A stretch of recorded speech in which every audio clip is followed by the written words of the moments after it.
এই পৃথিবীতে সবচেয়ে দুঃখী কে জানো দাসী? কে রানীমা? এই পৃথিবীতে সবচেয়ে দুঃখী মানুষ হচ্ছে তারা যারা নিঃসন্তান। এই দেখো, তুমি দরিদ্র মানুষ, আমার এখানে কাজ করো, আমার দাসী হয়ে জীবন কাটাচ্ছ, অথচ তোমার ঘরেও সন্তান রয়েছে। মন খারাপ করবেন না রানীমা, নিশ্চয়ই একদিন আপনি সন্তানের মুখ দেখবেন। হা হা হা হা, হাসালে দাসী। প্রয়োজন নেই কোনো মিথ্যা সান্ত্বনার। আমি জানি আমার কখনোই সন্তান হবে না। বিবাহিত জীবনের 12টা বছর কাটিয়ে দিলাম নিঃসন্তান অবস্থায়। একদিন হয়তো এই অবস্থাতেই পৃথিবীর মায়া ত্যাগ করে আমি চলে যাব। চলুন রানীমা, নদীর ওই দিকটাই যাই। ওখানে জেলেরা মাছ ধরছে, ওই দৃশ্য দেখলে আপনার মন ভালো হয়ে যাবে। পৃথিবীর কোনো কিছুতেই এখন আর আমার মন ভালো হবে না দাসী। আমার জীবনে কোনো সুখ নেই, কোনো শান্তি নেই। গতকাল রাজা বলছিলেন তিনি দ্বিতীয় বিবাহ করতে চান। যদি তিনি সত্যি এরকম করেন, তাহলে এই জীবন আমি শেষ করে ফেলবো। বিষ পান করে আমি আমার দেহ বিসর্জন দেব।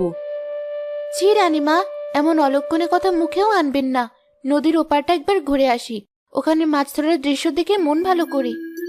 আচ্ছা ঠিক আছে, এত করে যখন বলছো তাহলে চলো যাই। তবে বেশিক্ষণ থাকবো না, সন্ধ্যা হয়ে যাচ্ছে, আমাদের বাড়িতে ফিরতে হবে। এমনিতেই আমার হাজার দোষ, নিঃসন্তান মানুষের দোষের কোনো শেষ নেই। আমাকে কেউ পছন্দ করে না। আরো ভালো করে জালটা এদিকে ফেল, এখানে মাছ বেশি। সারাদিন শুধু জালই ফেলে গেলাম, ভালো মাছ পেলাম না। জানি না আজকে আমার ভাগ্যে কি আছে। পেকে বলেছ, সৃষ্টিকর্তা আমাদেরকে আজকে অনুগ্রহ করলেন না। ঘরে অভাব লেগেই আছে, বউ বাচ্চা নিয়ে পড়েছে বিপদে, আর এদিকে নদীতে মাছের পরিমাণও কমে যাচ্ছে। এদিকে রাজ্যেও শান্তি নেই। শুনেছি আমাদের প্রথম রানী নাকি সন্তান জন্মদানে অক্ষম, তাই রাজা নাকি দ্বিতীয় বিয়ে করতে চাইছেন।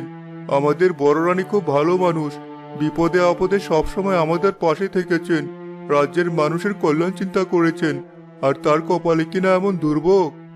পেকে বলেছ, ওই দেখো, রানীমার কথা বলতে বলতে তিনি চলে এসেছেন। রানীমা, এদিকে দেখে যান, নদীতে আমরা মাছ ধরছি। এই দৃশ্য আপনার মন ভালো করবে। খুব বেশি দিন আমি আর তোমাদের রানীমা থাকছি না। এই রাজ্য ছেড়ে হয়তো এবার আমাকে বনবাসে যেতে হবে। তবে চিন্তা নেই, এই রাজ্যের জন্য নতুন রানী আসছে, যে তোমাদেরকে এই রাজ্যের নতুন রাজা উপহার দেবেন। চাই না আমরা নতুন রাজা, আর চাই না আমরা নতুন রানী। আমরা আপনাকে নিয়ে সন্তুষ্ট আছি রানীমা, আর আমরা আপনাকে কোথাও যেতে দেব না। রাজা যদি সত্যি আপনার সাথে এত বড় অন্যায় করে থাকেন, তাহলে আমরা সব প্রজারা মিলে বিদ্রোহ করব। আমার জন্য তোমাদের চিন্তা